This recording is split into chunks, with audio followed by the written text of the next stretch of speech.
It's hardly the beginning of the year, and already there's assaults left and right. Did you hear Biden's latest attack on conservatives and Christians and Catholics, and basically linking all you sweet folks out there with being dangerous terrorists because they want to tie it into the insurrection narrative? Well, Tucker Carlson gave us a gift this year. He blew it up 3 days ago.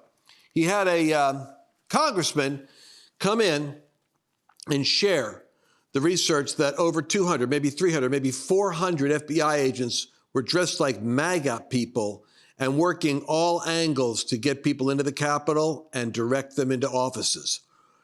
It's a bombshell.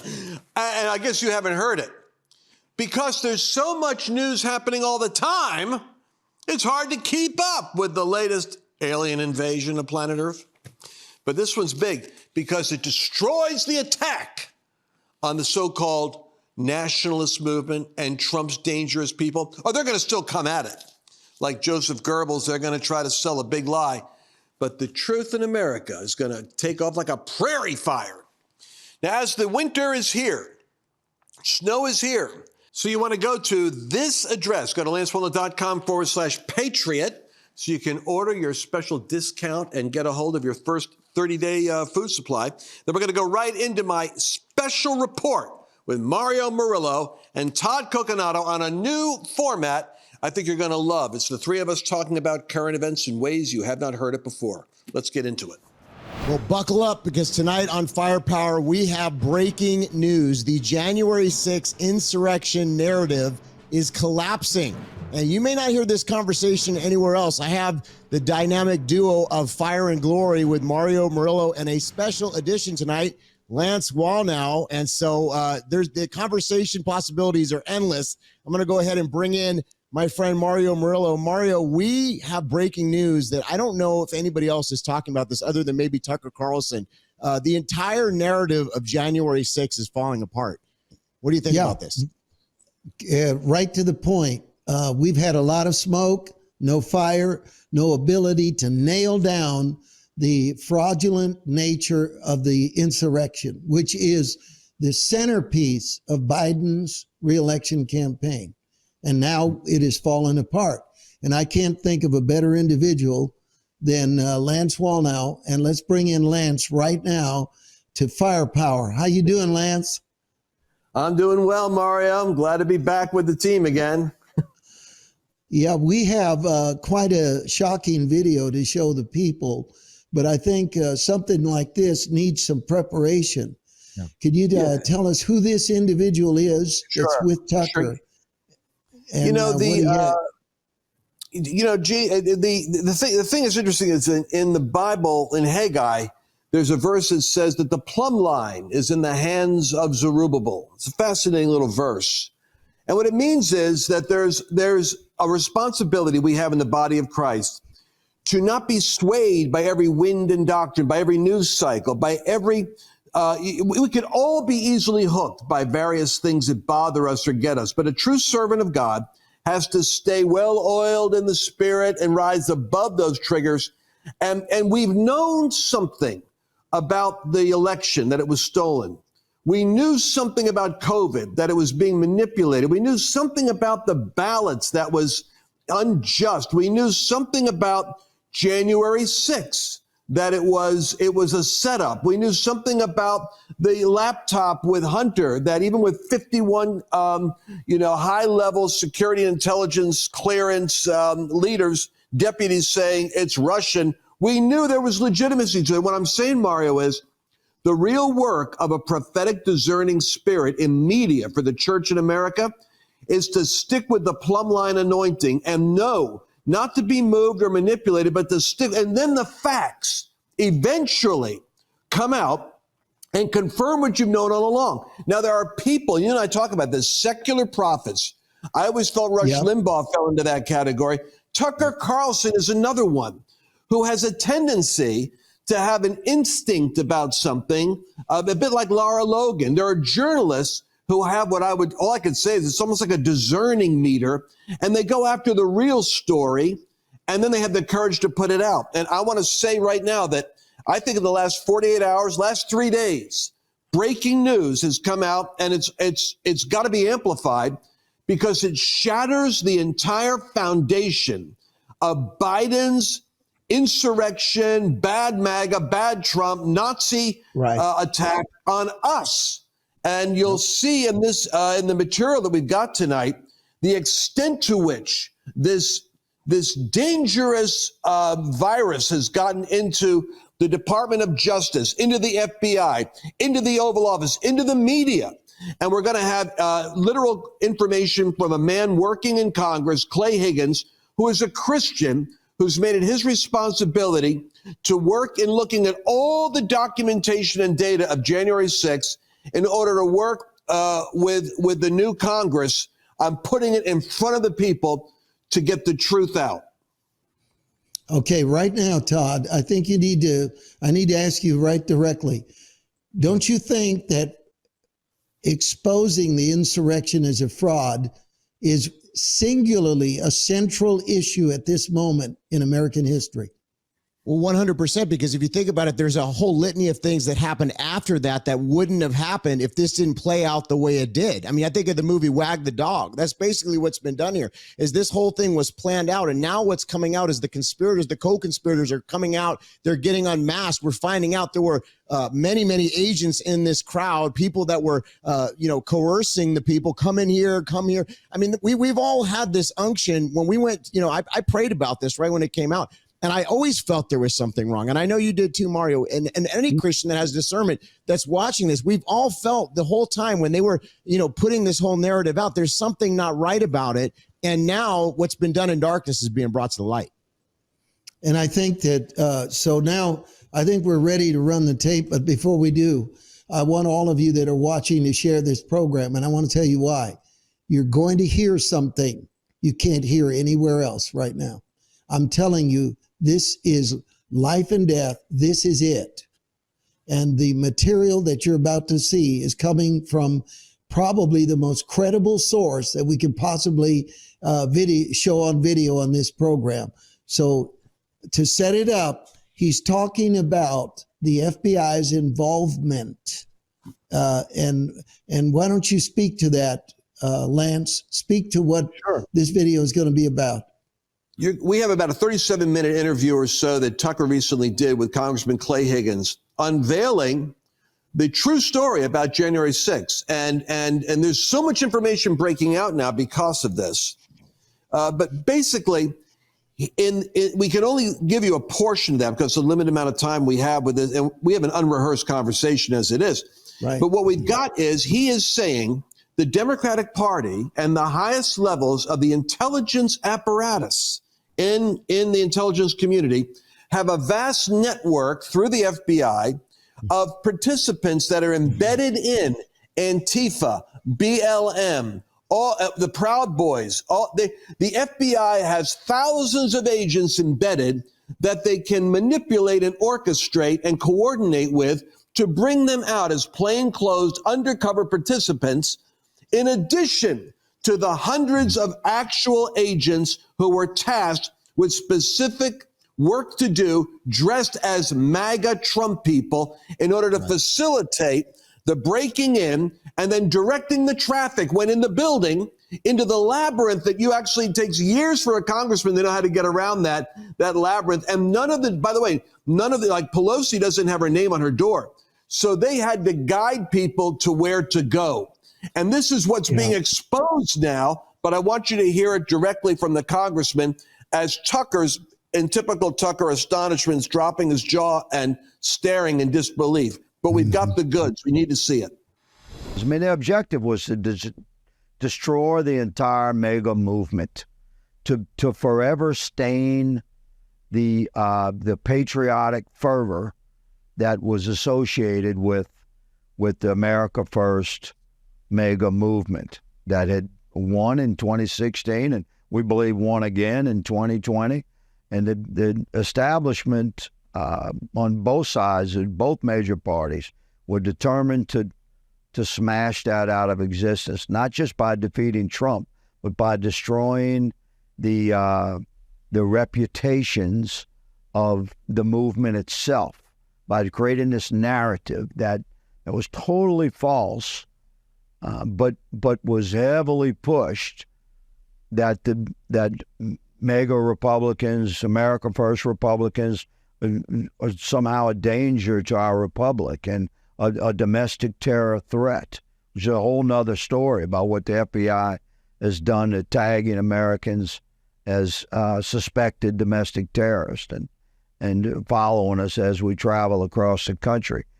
But the bottom line is that 200, I believe, is a conservative number. Personally, I think there's many more, but a number that I'm comfortable going on record with is that we believe that there were easily 200 FBI undercover assets operating in the crowd,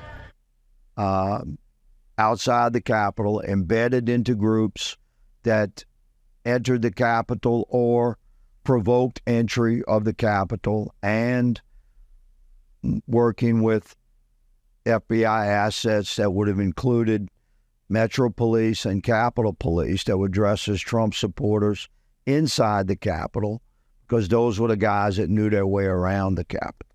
So given the scope of the operation and the number of doors where entry was allowed or even encouraged, then the number of people that were actually outside the Capitol and that entered, we believe 200 is a conservative number. Yes, sir. It's shocking what you're saying. It confirms everyone's worst suspicions about this. It's clearly true. It's clearly true. First to you, Todd, and then I want to ask Lance something. And Todd, this is an important question. The centerpiece of Biden's reelection campaign is going to be to frame MAGA as a terrorist threat, a domestic terrorist threat. What do you believe what you just saw in this video does to that argument? Well, completely dismantles that argument, which is what we've already known, is moms and dads that go to their school board meetings that are concerned about LGBTQ being pushed on their kids. That's not some terrorist. That's a concerned parent. People that love their country. That's not a crazy Christian nationalist. That's a person that loves the country because they don't want to see it go downhill like the way it's going right now under this administration. So this whole what's coming out in this explosive broadcast today and on Tucker is going to literally dismantle their entire linchpin, if you will. It's the cornerstone of what they've tried to utilize against MAGA and the movement, and saying that we were these insurrectionists. Well, first of all, if it was a real insurrection, you think about this, okay? We're talking about a lot of ex-military, ex-law enforcement. The right tends to have a lot of people that are very astute when it comes to guns. If there really was an insurrection, it would have been done. It would have been over with. No one was carrying guns here. And then you have these 200 agents embedded in the crowd. That's a lot of people, 200 people. I mean, that's enough people to funnel, hey, follow us. Think about Ray Epps. Ray Epps was out there. There's another video of a guy telling people, hey, come in here. And they're moving the barricades away. You got the D.C. mayor that did turn down the National Guard. I mean, if you think about this, all the evidence is now lining up, and it's what we've all suspected. But here it is. And so we've got to blast this out. Everybody's got to understand what's happening here, because this is one of the biggest, because this then leads to the investigations in the Congress. Think about it. This all was one thing after another. We probably would have looked into some of the voter fraud if this didn't happen. Think about all the different things that would have gone differently if this event didn't happen. So as far as I'm concerned, this is a psychological warfare operation. Okay, now, Lance, I've worked with you so much that I know that I could ask you a question, but there's something on your mind, and it's what we need to address. But I'm going to at least try a question, and that is this.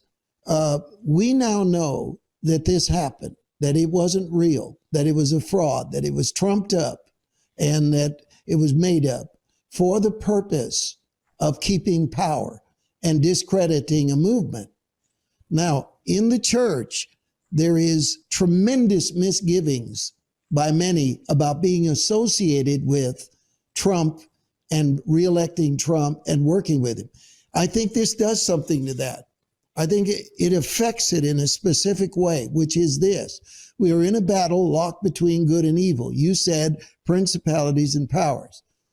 We need voices that tell us what to do now. Here's the material. We just showed you what happened. What is the next step? What do we do, Lance?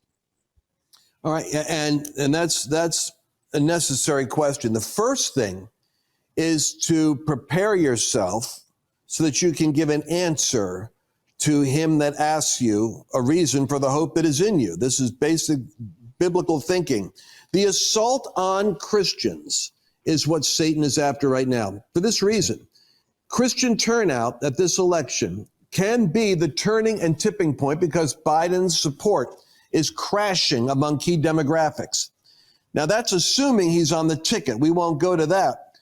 Dealing with the fact that he is right now running, they see that he is losing it with African-American males. He's losing it with Hispanics and Latinos. He's using it with the younger vote, even though he's trying to buy their loyalty with free college tuition.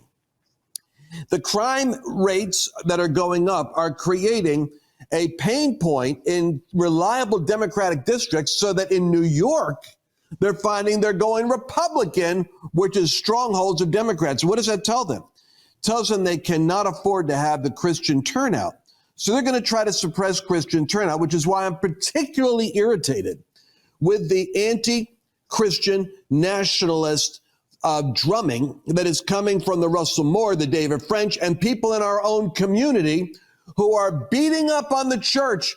And it's all based on the January 6th. Look at what happens when this dangerous patriot Christian nationalism gets out of control. So I want to blow up the lie about January 6th forcefully. And I want to encourage our people to make sure they're mentally fortified so that they understand that the worldview of the people attacking them is based on propaganda, and that you've got to know the truth so that you can take your stand and show up. Because this year, Mario, you and I are talking about the rallies we're going to do. We may rename them because Fire and Glory was what God was demonstrating last year. But going to the future, what Donald Trump is saying is it's going to require courage. And we're really thinking this is a courage tour to strengthen the body of Christ, to be bold and to be courageous, because these forces want to intimidate the church into backing up and not being identified with America, with politics, or with Trump. And that's Satan's ultimate narrative. And I'll stop talking. The video segment that this the congressman, we kind of stepped on it a little bit. The question that he was answering was, what's the reason why the FBI would do this? And he answers it: to destroy the MAGA narrative, to kill the Patriot Alliance of Americans rising up. Now, that man is a Christian, but the truth of the matter is he's speaking simply as an American citizen, saying our FBI, our DOJ, our top government officials literally wanted to interrupt the vote issue. Understand what we were doing. I was there on January 6th. We were there as a praying election protest seeking God for divine intervention. Why? We wanted 7 to 10 days. Ted Cruz was ready to speak. And on the basis of data that he had, he wanted to make an appeal for 7 to 10 days and put Mike Pence in an awkward position to say, we're not wanting to overturn. We simply think the American people have a right to know the election is official. We need 7 days to go back to our states. They had to interrupt that, and that's why they shrewdly said, we will shut that conversation down and shift it to the dangerous terrorism of Donald Trump. Wow. Now, what we're facing, ladies and gentlemen, in this broadcast is a choice. You can watch this, be terrified, put your head in the sand, but I think you need to take a glance at your children and your grandchildren right now. I think you need to look at them for a moment, because the America that they will live in, they'll live in without you. You will not be there to protect them. And this is what I believe. I believe that whatever we're going to do, I was watching the game between Michigan and Alabama. The last play of the game was 4th and goal at the 4-yard line. And the announcer said something that I'd heard 1,000 times watching football. Their entire season is now down to one play. And that's it. Armed with the information you're receiving on this broadcast, you should be willing to make a decision that I, as an evangelist, what am I doing politically involved? Because politics jumped the fence into my backyard. I did not become political. They became spiritual. They manipulated a national takeover that is real. The number one enemy that we are facing as Americans is coming from the Twilight Zone. It is the disbelief. This can't be real. Not in America. Solzhenitsyn once was asked this question. He said, what do you think is the most dangerous fallacy in the free world? And he answered this: it can't happen here. What happened in the Soviet Union cannot happen here. And it did happen. We woke up one morning, our teachers union, our businesses, our media and everything had coalesced around an ideology that could lie, cheat, steal, and do whatever it wants. You see, I am a preacher. I come against drugs and gangs. And now the biggest drug is the lie of the media, and the worst gang is in the left. So that's my natural evolution. I didn't change. I am what I am involved in this. And I think that's the essential part. Now, Todd, I got to ask you real quickly. How do you believe that we ever got to the point where we could overlook the damage that was done during the BLM riots and what Antifa did? And I think we have a chart to compare the damage of what their so-called insurrection in this. But right. What do you think?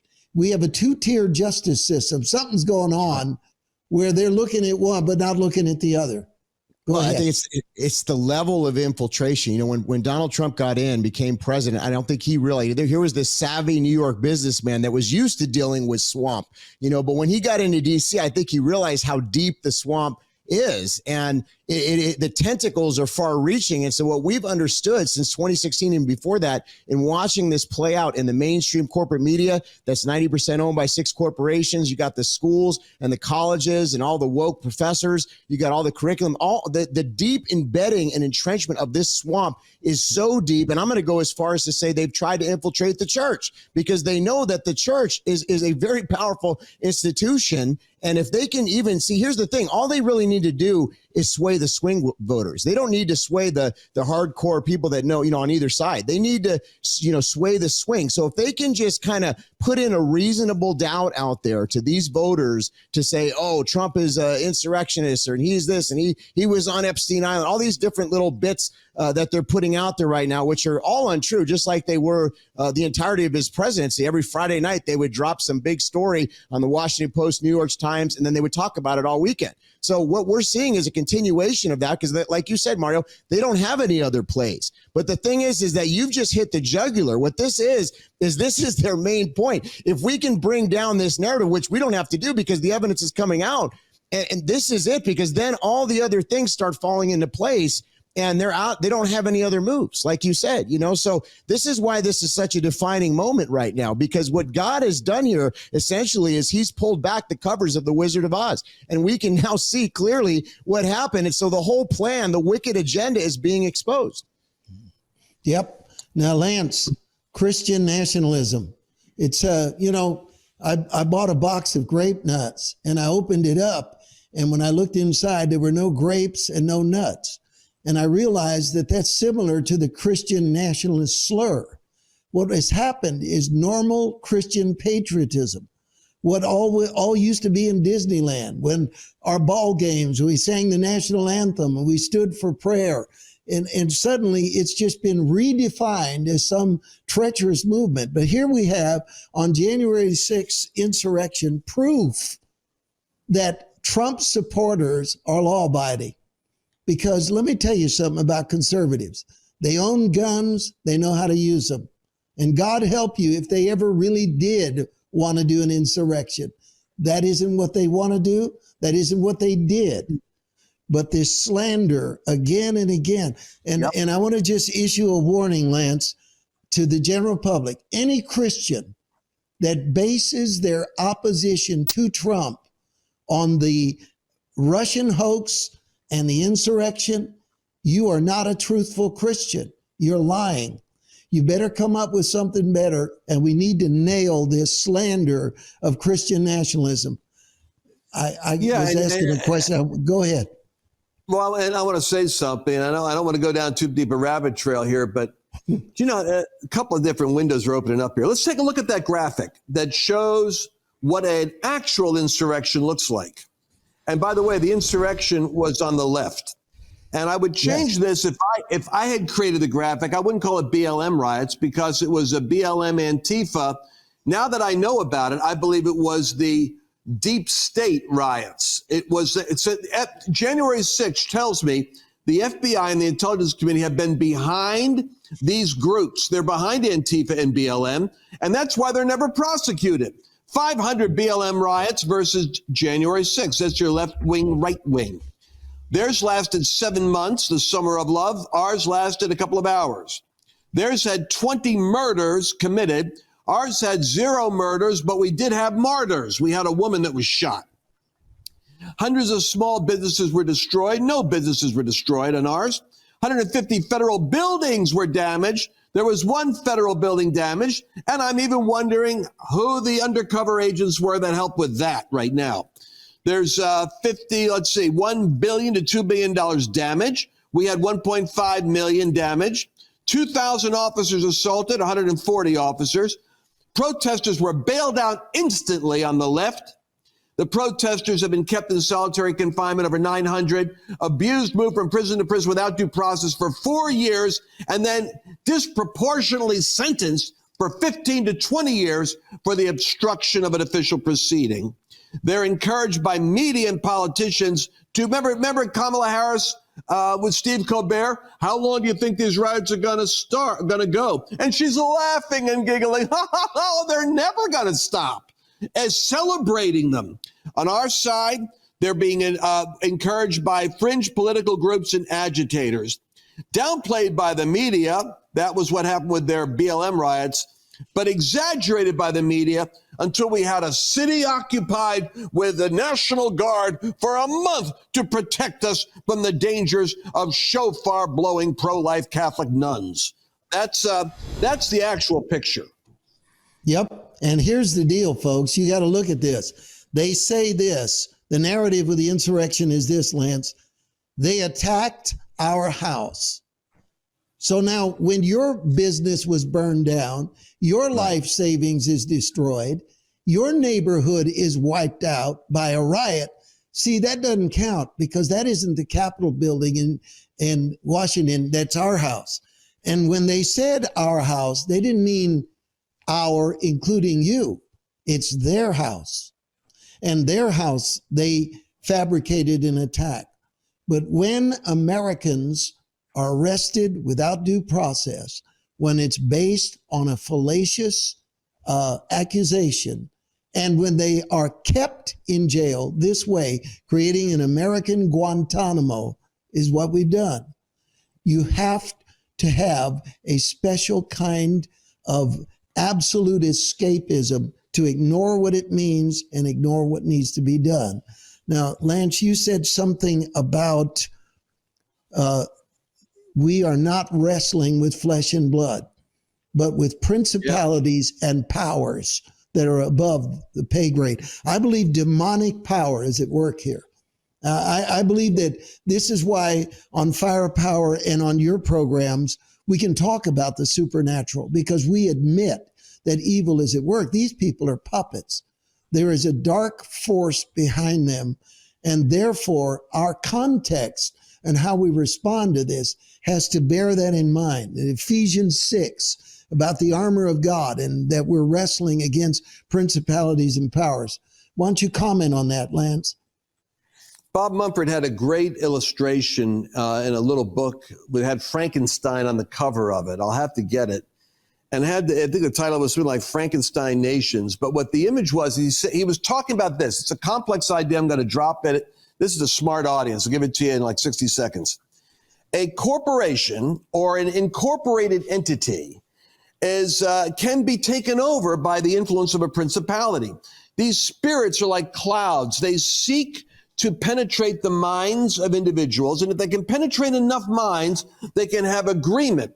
When you see the rise of National Socialism or the Bolshevik Revolution with Lenin, what you see is the danger of a principality finding enough agreement with elites that they come under the collective influence of that spirit. You see this with Al Qaeda. You see it with ISIS. This is the most dangerous threshold of possession. Is not individual, it's institutional. Because when a principality can find an institutional stronghold, a number of people are all thinking this way at the same time. As Christians, we're sympathetic with reaching out to LGBTQ community because we see it as a spirit that gets a hold of people, that confuses and then begins by their participation to occupy their identity. What's happening in America right now, ironically, is not the threat of Donald Trump as Nazis. It's so characteristic of the pathology of the left to project on you what they're doing. What's happening is a Nazification of our own government apparatus, turning the modern day Christian citizen into the Jew who has to be watched in the country. And this is their mistake. They completely underestimate how many of us are there. And what it's going to lead to, if we keep going down this courageous road of confrontation, we will be exposing the principalities and powers and causing people to realize that they're actually under a threat of a government taken over by an alien ideology that will destroy the nation. Now, Todd, in the Rules for Radicals, there is this constant drumbeat about weaponizing words. Christian nationalism is a weaponized word, isn't it? Yep.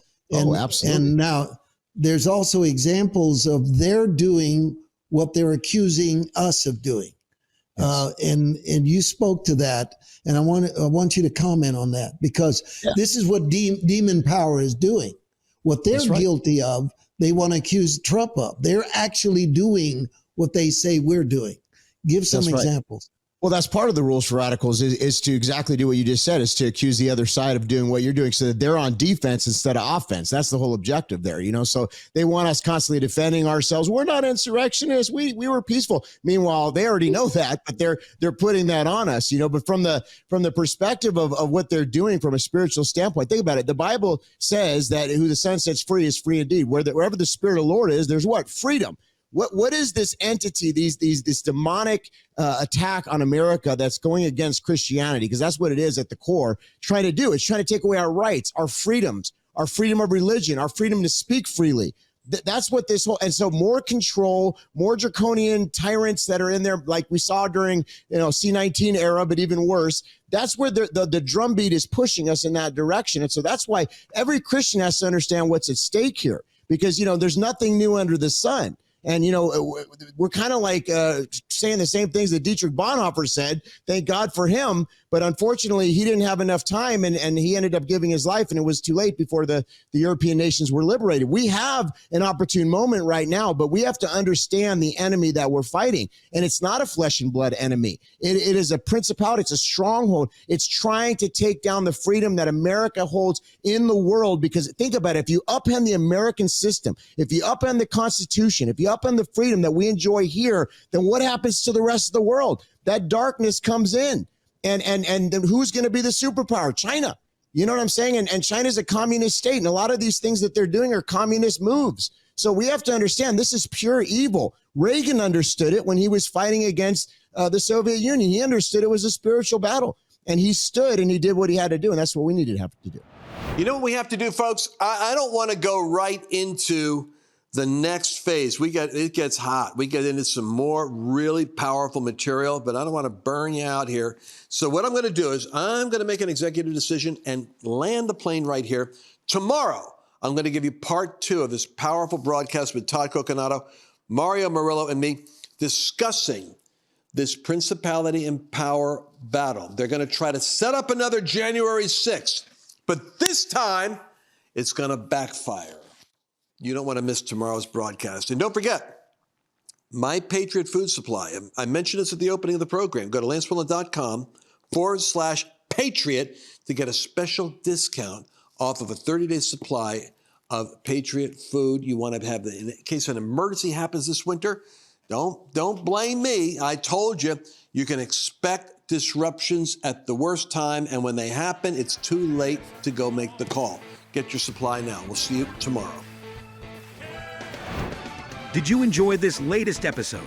Please remember to share it with your friends, because the more knowledge you have, the better equipped you are to navigate the world